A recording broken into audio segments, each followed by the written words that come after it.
जो लोग भी आपको तुच्छ समझते हैं, जो लोग भी आपका महत्व नहीं समझते, वह सभी लोग आपकी इज्जत करेंगे। बस गौतम बुद्ध ने बताएं इस रास्ते पर चलो और ऐसे ही बन जाओ जैसे गौतम बुद्ध ने बताया है। तो इसी वीडियो में हम अपने आप की इज्जत कैसे बढ़ा सकते हैं, इस पर गौतम बुद्ध की एक कहानी सुनेंगे।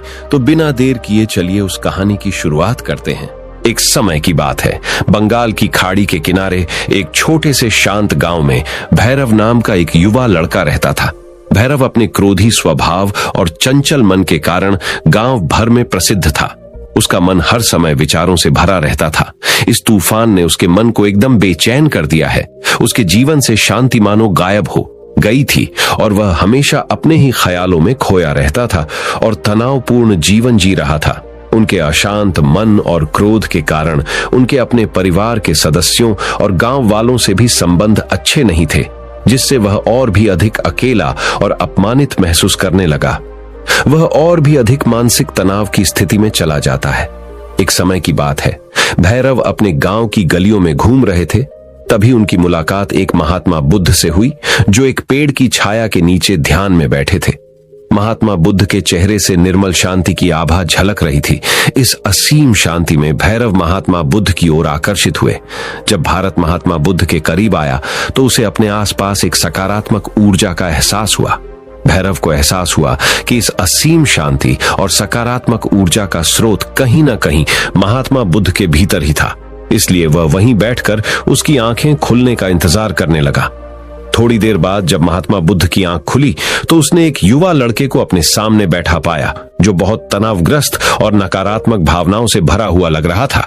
भारत ने महात्मा बुद्ध की ओर हसरत भरी निगाहों से देखा और बहुत विनम्रता से कहा, गुरु, मेरा मन बहुत अशांत है और मेरे मन के विचार मुझे खाए जा रहे हैं। मुझे एक पल के लिए भी शांति महसूस नहीं होती। क्या आप मुझे सिखा सकते हैं कि मैं अपने अशांत मन को कैसे शांत करूं? महात्मा बुद्ध ने भैरव की पीड़ा को समझते हुए करुण दृष्टि से देखा और कहा, मेरे प्यारे बच्चे, मैं तुम्हें एक कहानी सुनाना चाहता हूं। इस कहानी में मानसिक शांति और खुशी के रहस्य छिपे हैं। क्या आप कहानी सुनना चाहेंगे? भैरव ने हां में सिर हिलाया और पूरी एकाग्रता से कहानी सुनने को तैयार हो गए। उसके अंदर जिज्ञासा चरम पर थी। बहुत समय पहले की बात है, एक नगर में शक्ति नाम का एक आदमी रहता था। शक्ति बेहद महत्वाकांक्षी व्यक्ति थे और उन्हें हर काम में लोगों से डेट की जरूरत पड़ती थी।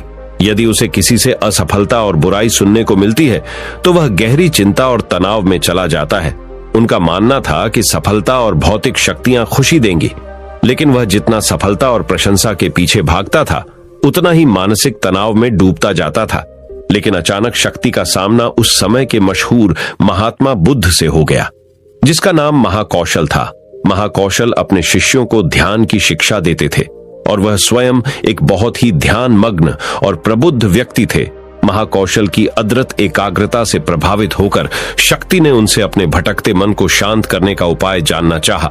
शक्ति ने कहा कि महंत हमेशा सफलता के पीछे भागते हैं और लगातार अधिक हासिल करने की कोशिश करते हैं, फिर भी मुझे कोई क्षणिक संतुष्टि या आत्म संतुष्टि नहीं मिलती। इस निरंतर बेचैनी के बीच मैं शांति कैसे पा सकता हूं? महात्मा बुद्ध ने करुण दृष्टि से उसकी ओर देखा और उत्तर दिया, आपका मन एक अशांत नदी की तरह है जो हमेशा बहती और बहती रहती है। इसलिए इस अशांत मन को शांत करने के लिए आपको अपने विचारों को बिना किसी रुकावट के जाने देने की कला सीखनी होगी। शक्ति को आश्चर्य हुआ और उसने पूछा कि मैं अपने विचारों को कैसे जाने दूं? आखिर मैं भी तो अपनी इच्छाओं और महत्वाकांक्षाओं से बंधा हुआ हूं। यह सुनकर महात्मा बुद्ध मुस्कुरा दिए और कल्पना करें कि आपके हाथ में पानी का एक गिलास है। अब आप इसे जितनी देर तक पकड़ कर रखेंगे यह उतना ही भारी होता जाएगा, और अगर आप इसे काफी देर तक पकड़े रहेंगे तो आपके हाथ में दर्द होने लगेगा। लेकिन अगर आप उस पकड़ को ढीला कर दें और छोड़ दें तो आपका बोझ खत्म हो जाएगा। भैरव ने कथा और उसका संदेश ध्यानपूर्वक सुना। वह समझ गया कि अपने विचारों और इच्छाओं से चिपके रहने से उसका बोझ बढ़ जाता है और अंदर ही अंदर अशांति पैदा कर देता है। अब भैरव को कथा का अंत सुनने की उत्सुकता से प्रतीक्षा थी। महात्मा बुद्ध ने कहानी जारी रखते हुए कहा कि शक्ति ने महात्मा बुद्ध के शब्दों के बाद विचारों को छोड़ने का अभ्यास करना शुरू कर दिया। वह बिना किसी पूर्व निर्णय के अपने विचारों और भावनाओं को आते और जाते देखता है। अब उसने विचारों को पकड़ना बंद कर दिया था। विचार उठते थे और अपने आप चले जाते थे। धीरे धीरे उसे यह एहसास होने लगा कि उसकी इच्छा और भावना ही सभी दुखों का कारण है। जैसे जैसे शक्ति ध्यान में गहरे उतरते गए, उन्होंने पाया कि वर्तमान में जीना ही आंतरिक शांति का एकमात्र स्रोत है। वह खुद को वर्तमान में स्थापित करके अपने मन की निरंतर बकवास से छुटकारा पा सकता है। धीरे धीरे शक्ति का मन एक शांत झील की तरह हो गया, जो बाहरी दुनिया को अपने अंदर प्रतिबिंबित करती है। उन्होंने जीवन की सादगी में संतोष को अधिक महत्व दिया और भौतिक संपत्ति के प्रति अपना लगाव छोड़ दिया। जैसे ही ऐसे बदलाव की खबर लोगों के बीच फैली, दूर दूर से लोग मार्गदर्शन लेने आने लगे। लोगों को विचारों को मुक्त करने की कला सिखाना और उन्हें अपने भीतर शांति खोजने के लिए मार्गदर्शन करना, वह लोगों के बीच शांति और ज्ञान का प्रतीक बन गए। शक्ति और साधु की कथा समाप्त कर महाकौशल महात्मा बुद्ध कुछ देर के लिए चुप हो गए, ताकि इस कहानी का अर्थ भैरव के मन में अच्छी तरह बैठ जाए। भारत ने महात्मा बुद्ध की ओर देखा तो उनकी आंखों में अब एक नई समझ दिखाई दे रही थी। भैरव ने धीरे से कहा कि मुझे इस कहानी में ज्ञान दिखता है, लेकिन मैं इसे अपने जीवन में कैसे लागू करूं? मैं अपने अशांत मन को कैसे शांत कर सकता हूं? भैरव के इस सवाल पर महात्मा बुद्ध मुस्कुराते हैं और फिर कहा कि अशांत मन को शांत करने का अभ्यास आत्म जागरूकता से शुरू होता है। अपने भीतर उठने वाले विचारों का निरीक्षण करने के लिए प्रतिदिन कुछ समय निकालें। उन भावनाओं पर ध्यान दें जो आपके मन में आती हैं और देखें कि वे कैसे आती हैं और आकाश में गुजरते बादलों की तरह फिर कैसे चली जाती है। भैरव ने आंखें बंद कर लीं और महात्मा बुद्ध के कहे अनुसार अपने विचारों का अवलोकन करने लगे। जैसे ही उसने अपने भीतर उठने वाले विचारों पर ध्यान देना शुरू किया, उसे एहसास हुआ कि इसलिए उसे चिंता और इच्छाओं की एक निरंतर धारा अपने अंदर बहती हुई महसूस हुई। सिर्फ एक एहसास ने ही नहीं, उसे एक अद्भुत शांति का एहसास कराया। उन्हें यह भी एहसास हुआ कि यह सभी विचारों और भावनाओं से अलग है।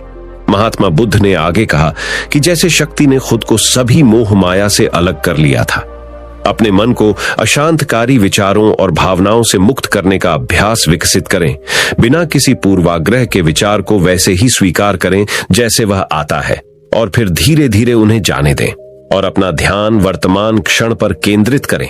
लेकिन भैरव ने टोकते हुए कहा कि क्या होगा अगर विचार और भावनाएं इतनी मजबूत हों कि वे बनी ही रहें और दिमाग से निकलने से इनकार कर दें। महात्मा बुद्ध ने भैरव की बात पर सहमति जताते हुए सिर हिलाया और कहा, ऐसे कई मौके आएंगे जब आपके मन में सवालों का बवंडर चल रहा होगा। जब आपका दिमाग आपकी बात ही नहीं सुनेगा, तो ऐसे में आपको अपनी सांसों की ताकत पर विश्वास करना होगा। एक बार फिर भिक्षु ने भैरव से कहा, अपनी आंखें बंद करो और अपनी सांसों पर ध्यान केंद्रित करने के लिए अपने पेट को ऊपर उठता हुआ और मथता हुआ महसूस करो। महात्मा बुद्ध ने बताया कि जब भी आपका मन अशांत हो तो तुरंत अपनी सांसों पर लौट आए। सांस की वाद्य गति आपको तुरंत वर्तमान के चरणों में वापस खींच लेगी और आपको शांति का अनुभव अवश्य होगा। एक महात्मा बुद्ध के निर्देशानुसार आने और जाने वाली सांसों पर ध्यान केंद्रित करने का प्रयास किया। इस छोटे से व्यायाम से उन्हें मानसिक शांति का अनुभव हुआ। उसे याद आया कि उसकी सांसें हमेशा उसके साथ थीं, जो उसे वर्तमान क्षण की याद दिलाती थी, आराम और शांति लाती है। भैरव के इस विकास को देखकर महात्मा बुद्ध मंद मंद मुस्कुराए और बोले, बेचैन मन को शांत करना एक ऐसी साधना है जिसके लिए बहुत प्रयास और दृढ़ इच्छा शक्ति की आवश्यकता होती है। क्योंकि लगातार व्यायाम से मांसपेशियां मजबूत होती हैं, उसी तरह नियमित अभ्यास से मन भी शांत होता है।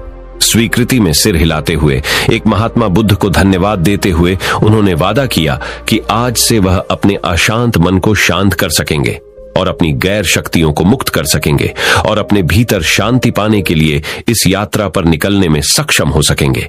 महात्मा बुद्ध ने भैरव के कंधे पर हाथ रखा और कहा कि मुझे आपकी क्षमता पर बहुत विश्वास है और आपको जल्द ही अपनी आंतरिक शांति मिलेगी। लेकिन याद रखें कि यह आसान नहीं होगा।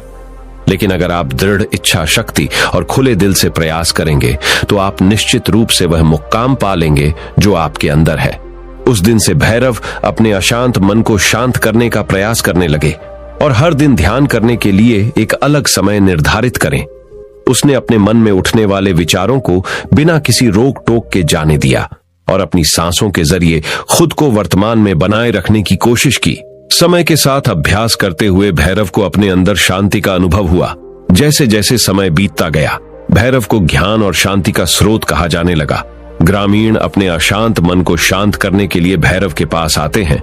महात्मा बुद्धौके के शिक्षक आत्म जागरूकता की शक्ति को साझा करते हैं और दूसरों को महात्मा बुद्धों के विचार पढ़ाने में मदद करते हैं और आंतरिक शांति पाने की शिक्षाओं को साझा करते हैं। इसके साथ ही उन्होंने अपनी सांसों पर ध्यान देने और अपने विचारों को मुक्त करने की कला भी सिखाई।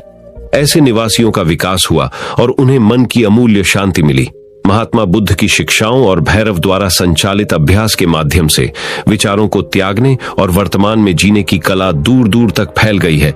उन्होंने कई लोगों की जिंदगी बदल दी और जैसे जैसे समय बीतता गया, उनकी जिंदगी और भी बदलती गई। भैरव का शांत प्रभाव उसके गांव की सीमाओं से परे तक फैला हुआ है। आसपास के गांवों और शहरों से लोग भैरव के परिवर्तन की कहानी सुनते हैं, उनसे सलाह लेने आते हैं। मन के बोझ तले दबे लोगों के लिए भारत आशा की किरण बन गया। भारत की शिक्षाएं केवल ध्यान और प्रवचन तक ही सीमित नहीं थीं, बल्कि वह रोजमर्रा के काम जागरूकता के साथ करने पर ज्यादा जोर देते थे। वह लोगों को अपनी भावनाओं के प्रति जागरूक रहने की याद दिलाते थे। इस बात पर ध्यान दें कि आप दिन भर में क्या कहते हैं और अपने आसपास होने वाली घटनाओं पर आप कैसे प्रतिक्रिया करते हैं। हर काम पूरी जागरूकता के साथ करें। जब आप खाएं तो प्रत्येक टुकड़े के स्वाद का आनंद लें। जब आप सूरज की रोशनी के सामने खड़े होते हैं तो उसकी गर्मी महसूस करते हैं। लोग क्या कहते हैं उसे ध्यान से सुनें और समझें। छोटे छोटे बदलावों से लोगों के जीवन में चमत्कारिक परिवर्तन आए। भैरव की शिक्षाओं से लोगों ने सीखा कि जीवन का आनंद वर्तमान में जीने में है। दोस्तों, मुझे आशा है कि आपने इस वीडियो से बहुत कुछ सीखा होगा। लेकिन रुकिए दोस्तों, अब हम जानते हैं कि मन को पढ़ने की रहस्यमयी विधि क्या है। कैसे किसी के भी मन को अपने अंदरूनी शक्ति से पढ़ा जा सकता है। तो चलिए दूसरे कहानी की शुरुआत करते हैं। किसी के भी मन की बातें जानने के लिए 3 तरीके होते हैं, लेकिन इन तीनों तरीकों को समझना अति आवश्यक है। यदि आप इन तीनों तरीकों को समझ लेते हैं तो आप किसी के भी मन की बातें बड़ी ही आसानी से जान सकते हैं, समझ सकते हैं। तो चलिए इसे एक बुद्ध कहानी के माध्यम से समझते हैं कि किस तरह से आप दूसरों की मन की बातें जान सकते हैं, समझ सकते हैं। बहुत समय पहले की बात है। एक छोटा सा गांव था। उस गांव में 2 भाई रहा करते थे।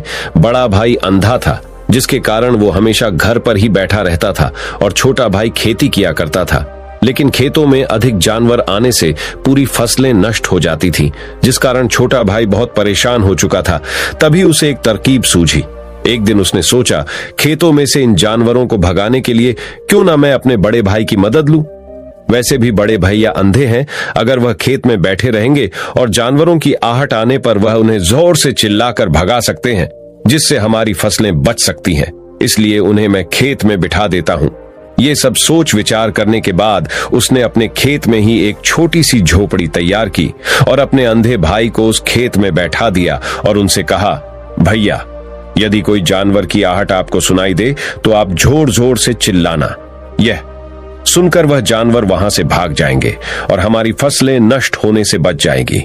बड़ा भाई अपने छोटे भाई की बात मान लेता है और वो उस दिन से खेत में ही रहना शुरू कर देता है।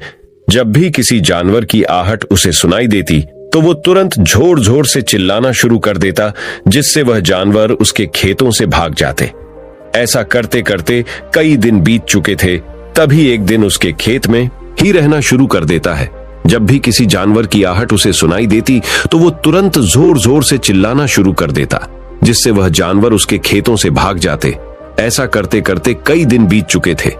तभी एक दिन उसके खेत में एक हिरण भागता हुआ आता है और वह खेत के बांध को तोड़कर वहां से भाग गया। लेकिन उसी हिरण का पीछा करते हुए एक राजा भी उस खेत में आ पहुंचा। तभी राजा की नजर उस अंधे भाई पर पड़ती है। राजा उस व्यक्ति से कहता है, देखो, मैं यहाँ पर एक जानवर का पीछा करते हुए आया हूँ। क्या तुमने उस जानवर को यहाँ पर देखा है? इस पर वो व्यक्ति कहता है राजन, मैं तो अंधा हूँ। मैं भला किसी जानवर को कैसे देख सकता हूँ? लेकिन मैं आपको इतना जरूर बता सकता है कि जो जानवर मेरे खेतों से होकर भागा है वह आपके लायक नहीं है। आप उसके पीछे अपना समय यूं ही व्यस्त कर रहे हैं।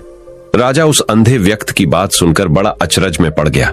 वो ये सोचने लगा कि आखिर यह तो अंधा है, फिर इसे कैसे पता कि जिस हिरण को मैं तलाश रहा हूं वह हिरण मेरे लायक है ही नहीं। ये अंधा व्यक्ति मुझे कैसे बता सकता है? तभी राजा उस अंधे व्यक्ति से कहता है, कहीं तुम मुझसे झूठ तो नहीं कह रहे हो? एक तरफ तुम ये कहते हो कि तुम अंधे हो और दूसरी तरफ तुम ये भी कह रहे हो कि जो जानवर यहां से भागा है वो मेरे लायक नहीं है। इस पर वो अंधा व्यक्ति कहता है, हे राजन, जिसे आप एक हिरण समझ रहे हैं, असल में वह एक हिरण नहीं है बल्कि एक हिरणी है, और वह भी गर्भवती है। और जहां तक मुझे ज्ञान है, मैंने कभी किसी राजा को किसी गर्भवती हिरणी का शिकार करते हुए नहीं सुना है, और इसी कारण मैं आपसे ये कह रहा हूं कि वो आपके लायक नहीं है। आप उसके पीछे अपना समय व्यर्थ ना करें। यह सुनकर राजा और भी अचरज में पड़ गया। वो ये सोचने लगा कि आखिर ये अंधा आदमी ये कैसे जान सकता है कि वो हिरणी है और गर्भवती है। राजा कुछ देर सोच विचार करने के बाद अपने सेनापति से कहता है, सेनापति जी, मुझे वो जानवर जिंदा चाहिए, क्योंकि मुझे यह पता करना है क्या वो हिरणी है और क्या वह गर्भवती है, क्योंकि यह अंधा आदमी बहुत विश्वास के साथ कह रहा है और मुझे इस बात की पुष्ट करनी है। यदि वह हिरणी हुई और गर्भवती हुई तो वह हमारे शिकार के लायक नहीं है, क्योंकि हम तो एक हिरण का पीछा कर रहे थे। इसलिए जाओ और पता करो कि क्या वो हिरणी है।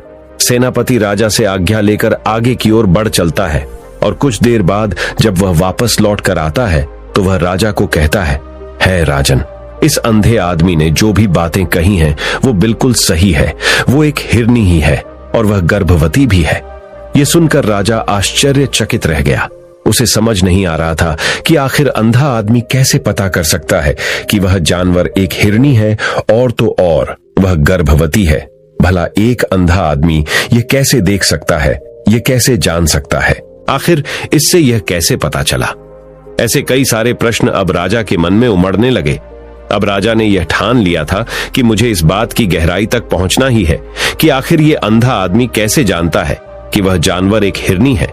ये सोचकर राजा उस अंधे आदमी के पास जाता है और उस अंधे आदमी से कहता है, देखो, मैं ये तो नहीं जानता कि तुम सचमुच अंधे हो या नहीं, लेकिन मैं तुमसे एक बात जानने आया हूं। क्या तुम मेरे प्रश्न का सही सही जवाब दोगे? इस पर अंधा व्यक्ति कहता है, हे राजन, आप जो कुछ पूछना चाहते हैं मुझसे पूछ सकते हैं। मैं आपको बिल्कुल सच सच जवाब दूंगा। इस पर राजा कहता है, देखो, एक तो तुम कहते हो कि तुम अंधे हो और दूसरी तरफ तुमने ये बता दिया कि जिस जानवर का पीछा मैं कर रहा हूं वह एक हिरणी है और तो और वह गर्भवती भी है। आखिर तुम्हें यह कैसे पता चला? तुम्हारे खेत में और भी तो जानवर आते होंगे और भी तो जानवर यहां से गुजरते होंगे, फिर तुमने ये कैसे अंदाजा लगाया? तभी वह अंधा व्यक्ति राजा से कहता है, हे राजन, आप जिस हिरनी का पीछा कर रहे थे वही हिरनी जब मेरे खेत में आई, उसकी रफ्तार और उसके भागने की आहट से मुझे यह एहसास हो चुका था कि यह एक हिरनी है। और मेरे खेत की जो बांध है वह बहुत छोटी है, उसकी ऊंचाई ज्यादा नहीं है। यदि कोई हिरण होता तो उस बांध को बड़ी आसानी से लांघ जाता, लेकिन वह हिरनी इस बांध को तोड़कर भागी है, और यदि वह इस बांध को छलांग लगाकर पार करने का प्रयास करती तो इससे उसके बच्चे को खतरा होता। और इसी बात से मैंने ये पता लगा लिया कि वह गर्भवती है। इस कारण वह मेरे खेत की बांध को तोड़ते हुए भाग गई। इस पर राजा के मन में एक और प्रश्न उठा। राजा ने कहा, किंतु तुम्हें कैसे पता चला कि वह एक हिरनी ही है? और भी तो कोई जानवर यहां पर आ सकते हैं। इस पर वह अंधा व्यक्ति कहता है, हे राजन, मैं पूरा दिन सुबह शाम यहीं पर बैठा रहता हूं और मेरी सुनने की शक्ति बहुत तेज है। मैं ये बात जानता हूं कि कौन सा जानवर मेरे खेत में आया है, और उसी के आधार पर मैं घोर जोर से चिल्लाता हूं ताकि वो मेरे खेत से भाग जाए और मेरे खेत की फसलों को नष्ट ना करे। राजा उस अंधे आदमी का यह जवाब सुनकर पूरी तरह से संतुष्ट हो चुका था। वह मन ही मन यह सोच रहा था कि आदमी भले ही अंधा हो, लेकिन यह तो बड़ा ज्ञानी मालूम पड़ता है। इस आदमी से कुछ ना कुछ तो काम निकलवाना ही चाहिए। ये विचार लिए हुए राजा वहां से वापस अपने महल की ओर लौट जाता है। राजमहल पहुंचते ही राजा उस अंधे व्यक्ति से कहता है, आप तो बड़े ज्ञानी व्यक्ति हैं, आपको किसी भी बात का पता बड़ी आसानी से चल जाता है। आज मैंने आपको यहाँ पर इसलिए बुलाया है क्योंकि मैं आपसे ये जानना चाहता हूँ कि मेरी पत्नी पतिव्रता है या नहीं। इस पर वो अंधा व्यक्ति कहता है, हे राजन, यह कैसा प्रश्न हुआ? इस पर राजा कहता है, मैंने आपसे बिल्कुल उचित प्रश्न किया है, मुझे इस प्रश्न का उत्तर दीजिए। इस पर वो अंधा व्यक्ति कहता है, हे राजन, ये सारी बातें जाने दीजिए। आपकी शादी को इतने साल बीत चुके हैं और अब आप ये बात क्यों जानना चाहते हैं? आपके मन में ऐसे प्रश्न क्यों उठ रहे हैं? इस पर राजा जिद करते हुए कहता है, देखिए, आपको मुझे इस प्रश्न का उत्तर तो देना ही होगा। यदि आप मुझे इस प्रश्न का उत्तर नहीं देंगे तो मैं आपको मृत्यु दंड दे दूंगा। राजा के मुख से यह बात सुनकर वह अंधा व्यक्ति कहता है, हे राजन, यदि आप इस प्रश्न का उत्तर चाहते हैं तो उसके लिए आपको मेरा एक काम करना होगा। राजा कहता है, बोलो, मुझे क्या काम करना होगा? इस पर व्यक्ति कहता है, इसके लिए आपकी पत्नी को मेरे साथ कमरे में अकेले छोड़ना होगा। उस अंधे व्यक्ति की यह बात सुनकर राजा पहले तो क्रोधित हो जाता है, लेकिन फिर कुछ सोच विचार करने के बाद वह उस व्यक्ति की बात मान लेता है और अपने सेनापति को आदेश देता है, सेनापति जी, इस व्यक्ति को और मेरी पत्नी को एक कमरे में कुछ देर के लिए अकेला छोड़ दें। सेनापति बिल्कुल वैसा ही करता है। अब राजा की पत्नी और अंधा आदमी एक कमरे में बंद हो चुके होते हैं। तभी वो अंधा आदमी राजा की पत्नी से कहता है, मुझे आपको छूना है। इस बात पर रानी अत्यधिक क्रोधित हो जाती है और उस अंधे आदमी को वो पकड़ पकड़ कर पीटने लगती है, कभी हाथों से तो कभी लाथम से तो कभी पटक पटक कर। तरह से उन्होंने उस अंधे आदमी की खूब पिटाई की। उसके बाद किसी तरह से वह अंधा आदमी अपनी जान बचाकर वहां से भाग निकलता है और वह राजा के पास पहुंचता है और वह राजा से कहता है, हे राजन, आपकी पत्नी में पतिव्रता नहीं है। ये बात सुनकर राजा अत्यधिक क्रोधित हो उठता है और राजा अपनी तलवार निकालकर सीधा अपनी पत्नी की ओर जाता है और क्रोधित होकर वह अपनी रानी से कहता है, रानी जी, आज मैं जो भी सवाल आपसे करने वाला हूं उसका मुझे सच सच जवाब दीजिएगा, और यदि आपने एक शब्द भी झूठ कहा तो मैं आपका अभी के अभी सर धड़ से अलग कर दूंगा, तभी आगे बढ़े। राजा कहता है, मुझे बताइए, क्या आप पतिव्रता हैं या नहीं? इस पर रानी कहती है, हे राजन, आप भले ही मुझे जान से मरवा दीजिए, लेकिन मैं पतिव्रता नहीं हूं। राजा ये बात सुनकर बहुत खुश हुआ, क्योंकि उस अंधे आदमी ने जो भी कहा था वह बिल्कुल सच था। यह बात सुनकर तुरंत ही राजा उस आदमी के पास पहुंचता है और आकर उस अच्छे आदमी से कहता है, तुम्हें कैसे पता चला कि मेरी पत्नी पतिव्रता नहीं है? इस पर वह अंधा आदमी कहता है, हे राजन, बड़ी सीधी सी बात है। मैंने तो आपकी पत्नी से बस इतना ही कहा था कि मुझे आपको छूना है, और इस बात पर वह इतना क्रोधित हो उठी कि उन्होंने गुस्से में आकर मुझे लात घूंसों से पीटना शुरू कर दिया। और भला कोई औरत किसी और मर्द को कैसे छू सकती है? लेकिन उन्होंने ना आप देखा न ताव, बस लात घूंसे मुझ पर बरसाने शुरू कर दिए। वह भी तो एक छूना ही हुआ, और एक पतिव्रता नारी कभी भी पराये मर्द को नहीं छूती। जब मैंने उसे छूने के लिए कहा था तो वह उस वक्त मुझे मना कर सकती थी, लेकिन उन्होंने तो मुझे पीटना शुरू कर दिया और देखते ही देखते उन्होंने मेरे पूरे शरीर को छू लिया। अब आप ही बताइए, ऐसी स्त्री भला पतिव्रता कैसे हो सकती है? इस पर राजा कहता है, तुम तो बड़े ज्ञानी मालूम पड़ते हो। अच्छा ठीक है, चलो तुम मेरे एक प्रश्न का और जवाब दो। यदि तुमने मुझे इस प्रश्न का सही सही जवाब दे दिया तो मैं तुम्हें यहां से जाने दूंगा। आगे राजा उस अंधे आदमी से कहता है कि तुम मुझे यह बताओ, क्या मैं सच में अपने पिताजी का ही बेटा हूं या फिर किसी और का? इस पर वह अंधा भी कहता है, हे राजन, इस बात से आपका क्या लेना देना? आप किसी की भी औलाद हो, आखिर आप हैं तो इस राज्य के राजा, इसलिए इस प्रश्न को जाने दीजिए। लेकिन राजा कहता है, नहीं नहीं, मुझ इस प्रश्न का सही सही जवाब चाहिए, अन्यथा यह प्रश्न मुझे हमेशा परेशान करता रहेगा, इसलिए मैं इसका सही सही जवाब जानना चाहता हूं। यदि तुम इसका सही सही जवाब दे देते हो तो तुम यहां से जा सकते हो, मैं तुम्हें नहीं रोकूंगा। इस पर वह अंधा आदमी कहता है, हे राजन, इसके लिए तो मुझे आपकी मां के पास भी जाने की कोई आवश्यकता नहीं है। मैं आपको अभी अभी ये बता सकता हूं कि आप किसकी औलाद हैं, लेकिन उससे पहले मैं चाहता हूं कि आप मुझसे एक वादा करें कि आप मुझ पर क्रोध नहीं करेंगे। राजन ने कहा, मैं तुमसे वादा करता हूं, मैं तुम पर क्रोध नहीं करूंगा। इसके बाद वह अंधा आदमी राजा से कहता है, हे राजन, आप हैं तो अपने ही पिता के पुत्र, लेकिन आप पर एक कंजूस सेठ की छाया पड़ी हुई है। यह सुन राजा बहुत क्रोधित हो उठा और वह तुरंत तलवार निकालकर अपनी मां के पास जा पहुंचा। वह वहां पर पहुंचने के बाद अपनी मां से कहता है, मां, मुझे सच सच बताइए, क्या मैं अपने ही पिता का पुत्र हूं या नहीं? यदि आपने मुझे सही सही नहीं बताया तो वह यहीं पर अपने प्राण त्याग दूंगा। मुझे बताओ, क्या सच है? इस पर उस राजा की मां कहती, बेटा, तू है तो अपने ही पिता का पुत्र, लेकिन तुम्हारे ऊपर एक कंजूस सेठ की छाया पड़ी हुई है।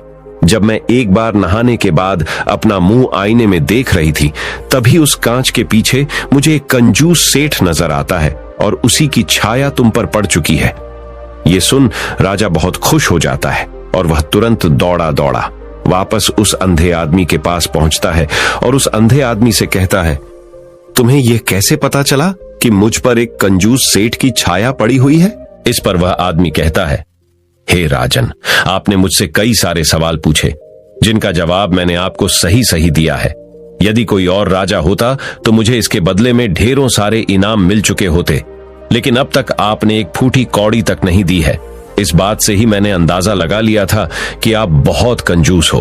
यह बात सुनकर राजा जोर जोर से हंसने लगा और कहता है कि आप जो भी मांगेंगे वह मैं आपको अवश्य दूंगा, लेकिन मुझे यह बताओ कि तुम्हें कैसे पता चल जाता है कि कौन सी बात सही है और कौन सी गलत?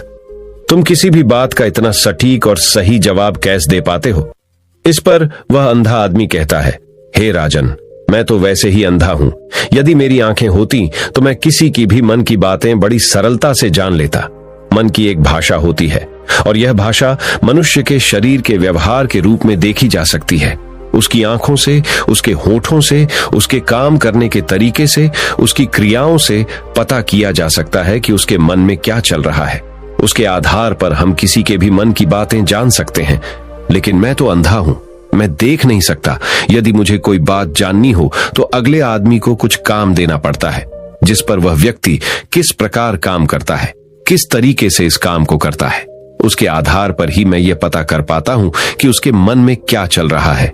तभी वह राजा कहता है, तो क्या इसका अर्थ यह हुआ कि मैं भी किसी के मन की बातें जान सकता हूं? इस पर वह अंधा आदमी कहता है, हे राजन, अवश्य आप भी किसी भी व्यक्ति के मन की बात जान सकते हैं, किंतु उससे पहले आपको अपने ऊपर काम करना होगा, और वह काम है अपने मन को शांत करना, अपने मन को वर्तमान में लाना, जिसके लिए मैं आज आपको 3 तरीके बताने वाला हूं। और ये तीनों ही तरीके बड़े ही आसान और सरल है। किंतु हे राजन, उससे पहले आपको एक काम करना होगा, अपने मन को एकाग्र करना होगा। जब हम अपने मन को एकाग्र करते हैं, अपने मन को वर्तमान में लाते हैं, तो हम दूसरे के मन की बात जान सकते हैं, क्योंकि वह आदमी अभी भी अपने मन में वर्तमान में ही सोच रहा है और हमें भी मन को वर्तमान में ही लाना होगा, तभी हम उसके मन की बातें जान सकते हैं। यदि हम अतीत में हुई घटनाओं के बारे में सोच रहे हैं, तो वह जो अगला आदमी वर्तमान में सोच रहा है, वर्तमान में अपने मन में बात कर रहा है, वह हम कैसे जान पाएंगे? क्योंकि हम तो अतीत की घटनाओं में डूबे हुए हैं। इसलिए किसी के भी मन की बात जानने के लिए सबसे पहले हमें हमारे मन को एकाग्र करना होगा, उसे वर्तमान में लाना होगा। आगे वह व्यक्ति राजा से कहता है, हे राजन, जो 3 तरीके मैं आपको बताने वाला हूं, इन 3 तरीकों से बड़ी आसानी से किसी के भी मन की बातें जान सकते हैं। उसके बाद वह अंधा आदमी राजा से कहता है, हे राजन, जो सबसे पहला तरीका है वह है आंखों पर ध्यान देना। किसी व्यक्ति से बात करते वक्त उसकी आंखों में देखना, उसकी आंखों पर ध्यान देना, जो सबसे ज्यादा जरूरी है, क्योंकि आंखें बोलती नहीं पर बहुत कुछ कह जाती है। यदि हम किसी व्यक्ति की आंखों के इशारों को समझना सीख जाए, हम ये जान पाएंगे कि व्यक्ति के दिमाग में क्या चल रहा है, वो क्या सोच रहा है और अभी वह क्या करने वाला। मेरे पास आंखें नहीं, लेकिन मैंने अपने गुरु से यह विद्या सीखी है, क्योंकि बहुत सालों पहले मेरे पास आंखें थीं और मैं उस वक्त लोगों के मन की बातें केवल उनकी आंखों से ही जान लेता था। इसलिए यदि आप भी दूसरों की मन की बातें जानना चाहते हैं, तो आपको भी उनकी आंखों पर गौर करना चाहिए, जैसे कि उनका आकार कैसा है, वह कहां और किधर देख रहे हैं। यदि उसकी आंखें यहां वहां घूम रही है, जब आप उससे बातें कर रहे हैं, तो वहां वह इधर उधर मोड़ रहा है, कभी ऊपर तो कभी नीचे या कभी आसपास, या फिर उसकी आंखें खुश नजर आ रही हैं या फिर आंखें निराश नजर आ रही है, जैसे कि चोर होता है। उसकी आंखों में जब हम देखते हैं तो हमें यह पता चलता है कि अगले आदमी ने कोई गलती की है। ठीक उसी प्रकार जब हम किसी चालाक व्यक्ति की आंखों में देखते हैं, तो आपको पता चलेगा कि उसकी आंखों में एक भाषा होती है, एक बहुत ही सीधा और आसान तरीका होता है। यदि आपको यह पता लगाना है कि सामने वाला व्यक्ति आपसे झूठ कह रहा है या फिर सही, तो आपको उसकी आंखों पर ध्यान देना अति आवश्यक है। यदि आपसे बात करते वक्त वह व्यक्ति अपनी आंखें यहां वहां घुमा रहा है, ऊपर नीचे इधर उधर दाएं बाएं हर जगह देख रहा है, तो इसका अर्थ यह हुआ कि वह उस बात से निकलने का कोई रास्ता ढूंढ रहा है और कोई झूठ बना रहा है। यदि सामने वाला व्यक्ति आपसे कुछ झूठ कहने का प्रयास कर रहा है तो वह आपसे नजर नहीं मिलाएगा। वह यहां वहां देखेगा, ऊपर नीचे देखेगा, लेकिन वह आपकी आंखों में आंखें डालकर कभी नहीं देख पाएगा, क्योंकि उसे डर है कि यदि उसने आपकी ओंखों में आंखें डालकर देखा तो उसका झूठ पकड़ा जाएगा और लोगों को सच्चाई का पता चल जाएगा। और इसी प्रकार कुछ और भी भाषाएं होती हैं। जब आप किसी की आंखों में आंखें डालकर यह देखना शुरू कर देंगे कि उसके हाव भाव क्या है, ठीक उसी प्रकार चेहरे के हाव भाव होते हैं जिससे हम मन की बातें बड़ी आसानी से समझ सकते हैं। और इन्हें भी समझना बहुत जरूरी है।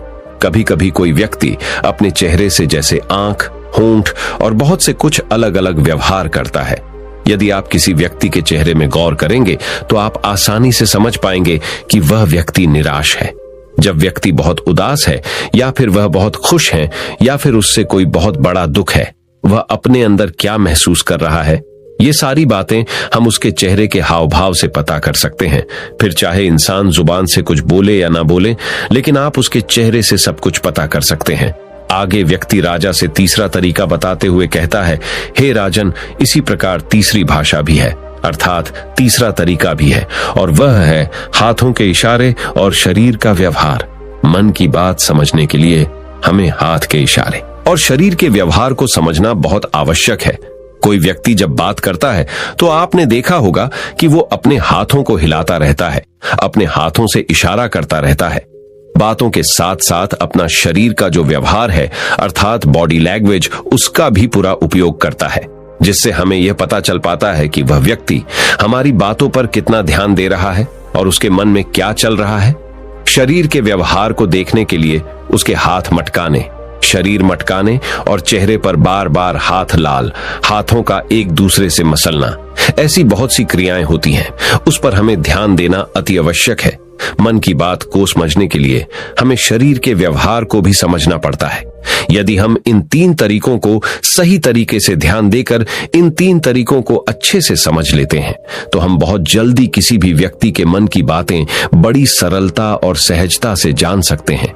इसलिए यदि आपको किसी के मन की बातें जानी है तो आपको उसकी आंखों पर, उसके चेहरे पर, उसके शरीर के हाव भाव को और उसके हाथों को ध्यानपूर्वक देखना और समझना होगा, जिससे आप यह समझ पाएंगे ये आखिरकार उसके मन में क्या चल रहा है और वह क्या सोच रहा है।